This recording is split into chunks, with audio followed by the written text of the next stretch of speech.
Hey everybody, this is a quick video to show you how to do a hard reset on an LG Nortel Ericsson iPECS multi-phone VoIP gateway. You might want to do this for a variety of different reasons. The first one is troubleshooting.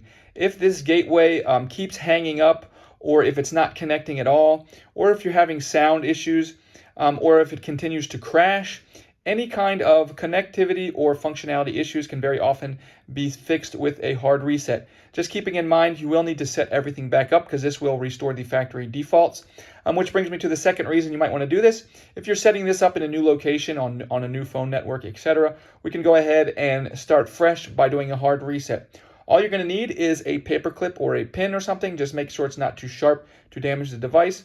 And with power to the device, we're just going to come in with the reset button here. Now we're going to need to put our paper clip in and press the button and hold it for greater than 6 seconds in order for the reset to take place.